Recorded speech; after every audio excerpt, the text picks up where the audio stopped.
Okay, thank you so much for joining me, Danielle. And I'm really looking forward to hearing your insights and your experiences working in a corporate setting in the United States. I'd love to start with if you could just introduce yourself, where you're from, where you work, what your role in the company is that you work for. Yeah, thanks for having me. I'm really excited for our conversation. My name is Danielle Bradford, and I live in the San Francisco Bay Area, California, United States. And I work for a company called NerdWallet, and we provide content and resources for consumers looking to understand their financial decisions. And my role there is that I am a business development manager. Thank you. And the theme for this interview is talking about corporate Christmas, how corporations celebrate the holidays, specifically in the winter time. And so just to start, because of the pandemic, there have been so many different changes and a lot of in-person holiday celebration cancellations. So maybe we should start with prior to the pandemic. How did your company celebrate the holidays? Yeah, so prior to the pandemic, the winter holidays is a pretty important part of our year and how we celebrate as, a kind of work employee kind of culture. We have a pretty diverse team. And so, kind of the winter holidays, we, kind of celebrate multiple holidays all at once, with being Christmas and Hanukkah and Diwali. And so before the holidays, we had a lot of different team events. Every Thursday, we would do a happy hour that generally was themed to what holiday was the nearest. We had a lot of lunches that were also kind of honoring and kind of themed to the holiday that was happening at the time. So November and December were typically pretty fun times to be in the office. There were a lot of decorations.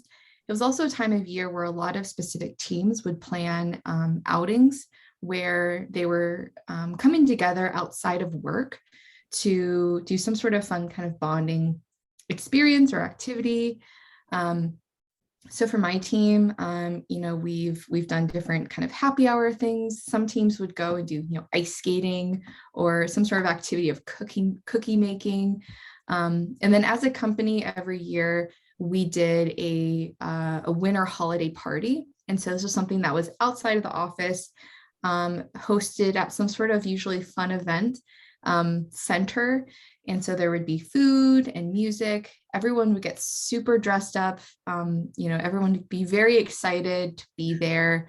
And then there was usually some sort of, kind of fun activity that was there at the holiday party. And so the year before the pandemic, there was a photo booth set up, but it was a kind of, they had a fancy photographer. So it was very, very fun. A lot of thought went into it, and it was overall just kind of a fun way to end the year together. That's amazing. And I love that they're so inclusive with different cultures being represented, different holidays that are represented in the wintertime. Would you say that how your company celebrates the holidays is similar to how other companies in the San Francisco Bay Area celebrate?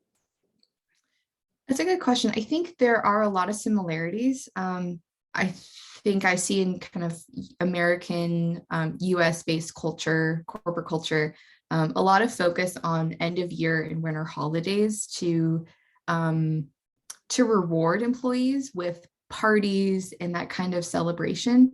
A lot of companies, may do some sort of end of year bonus, or the party being kind of that reward.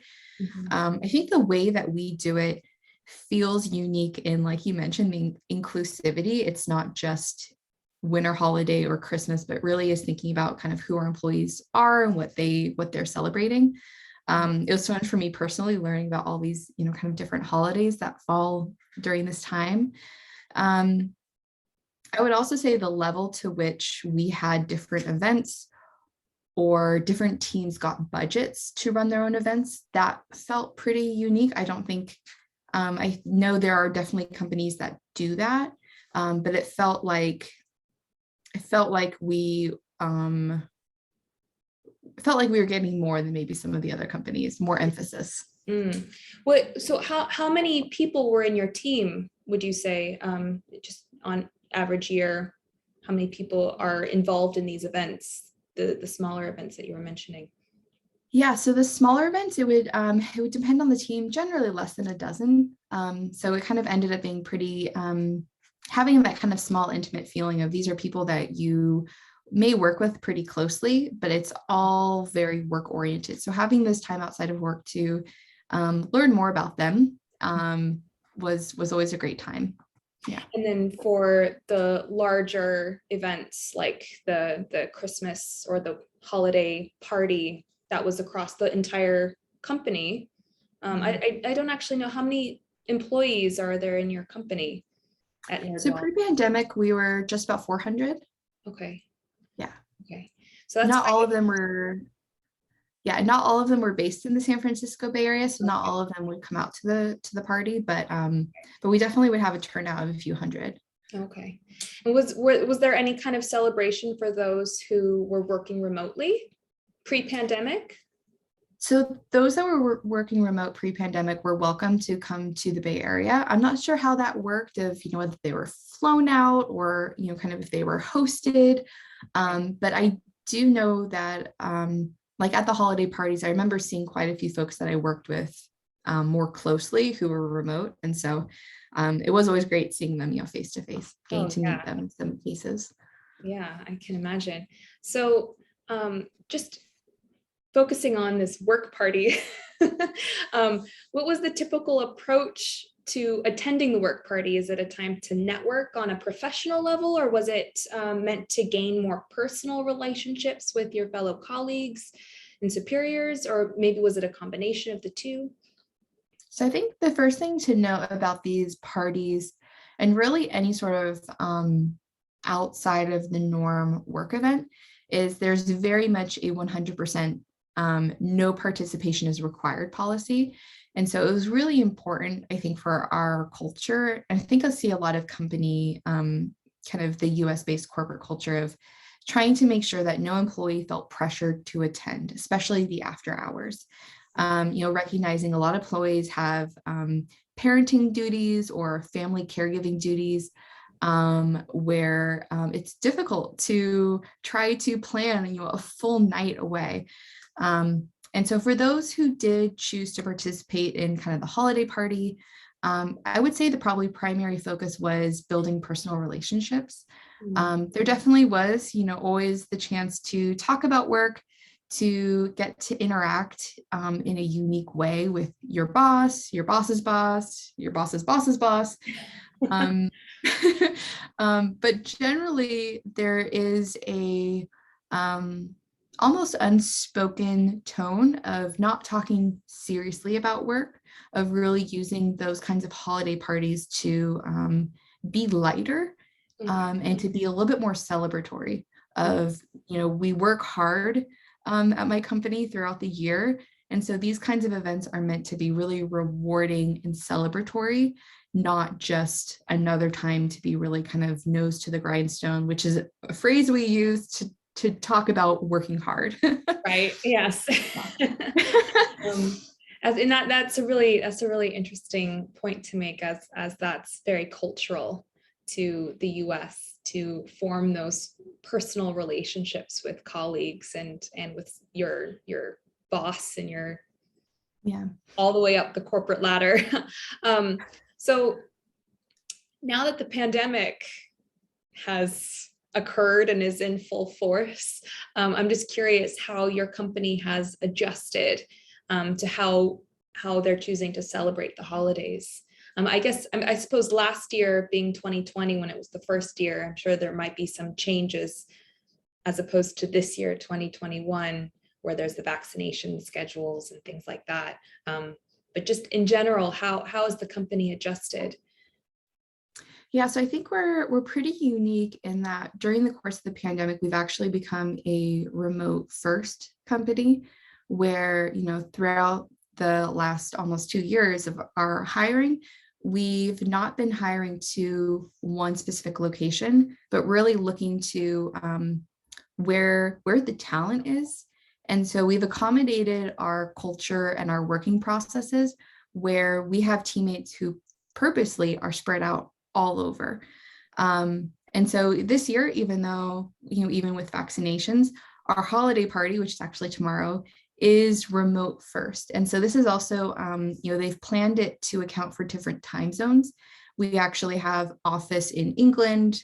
We have employees, throughout the US. And so, which, includes Hawaii. So that's a very large time zone range between England and Hawaii. Yeah. And so we have a holiday party that has events all throughout the day to accommodate for that.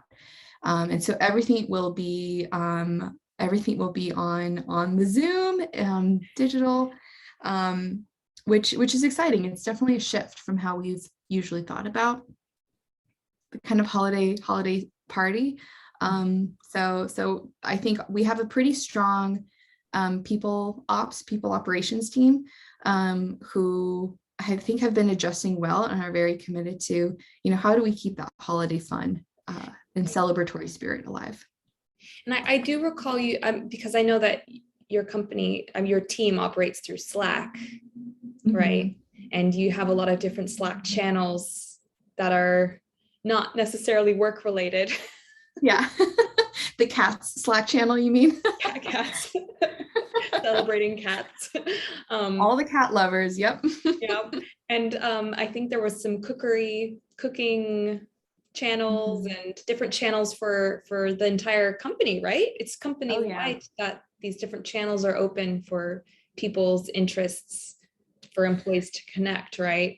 Yeah. So is that where the holiday celebrations occur? It's through Zoom and through Slack, or is there another platform that you use?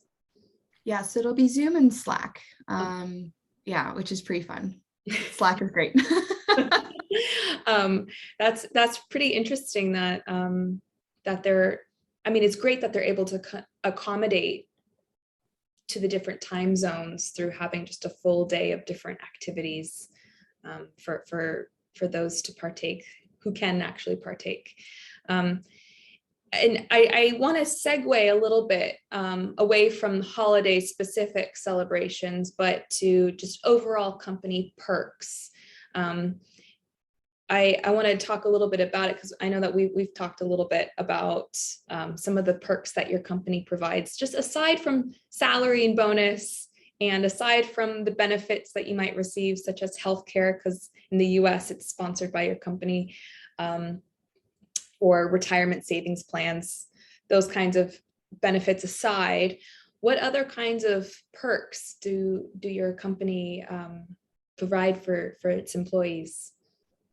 Yeah, and so that's another case where post pandemic, it's definitely adjusted with time, and so which should I cover first? Maybe pre, and then we can do post. Good, a little comparison. On the timeline. Yeah, so pre-pandemic, as you can imagine, because so many of us were in an office, the company perks were very focused to that. We had transportation stipend. There was food and snacks provided at the office. And then there was also stipends for kind of gym exercise well-being. And then there were certain clubs where, certain clubs could get sponsored for different events. And so you're very centered in being in person, I would say. Right. And my understanding, because you're in the Twitter building, your company is located in the Twitter building, are there certain perks that your company provides that is in connection with Twitter's employees? Like, for example, I believe the food services, it's and the coffee services that's extended to both Twitter and your company, right? It's pretty, it's not necessarily tied to the location of the office. It's common for startup companies in the Bay Area to provide those kinds of services. So the kind of coffee program, food and beverage program, It's become a pretty common perk with most startups, which is part of why we offer it. It's, in order to be a competitive employer in the San Francisco Bay Area, you've got to have the fun things. You've got to have the fancy fun lunches and, maybe having like some beer on tap. And so, Right. Which is I mean, so there's one interesting. startup that has Having beer and right? wine on tap. It's just like, Yeah. I mean, to be honest, like, there were some startups I heard of that would have, pool tables or like arcade games. And so it was, we had, I think, reasonable perks. right. Useful perks. Yeah. And now since the pandemic, how have those perks changed? Yeah. So a lot of the perks have transitioned to being a remote first company, where, for an employee who starts, there's a stipend for essentially getting set up in your home office. So where you're not coming into an office with kind of transportation stipend, it's more setting up your home office. And, having a perk around I would say there's more perks to teams who are trying to facilitate what we call offsites. Of course, none of us are necessarily leaving the house; they're all virtual offsites, but kind of giving different teams more encouragement on planning kind of outings and that kind of collaboration outside of our day-to-day work to really get to know each other, celebrate milestones. I mean, that's a big reason where I think in the last year and a half, when my teams come together, it's been celebrating. Or, if we've gone through a hiring spree, kind of having get to know yous with the new people on the team. And so yeah, that's how kind of definitely the perks have adjusted. Right. Now, you mentioned earlier that your company was at 400 employees pre-pandemic, but the company has grown quite substantially since COVID, hasn't it? So do you know how many employees the company's at now? I don't. I actually don't. Way to ask the hard-hitting questions, Deanna. Sorry. I think we're around 600. Okay. We've also, that's been, partially organic growth and partially we did 2 acquisitions. And so,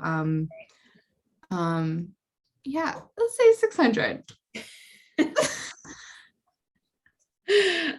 Well, that's really been insightful, just about how your company operates with its holiday celebrations, and also with the types of perks that it gives its employees, both for retention of employees, but also just uplifting the mood, and especially when it's been quite dreary with the pandemic. So having some fun amongst the dark times is definitely, I'm sure, been good for your team. I mean, yeah, I think it definitely it is unique for companies to value their employees as a whole person.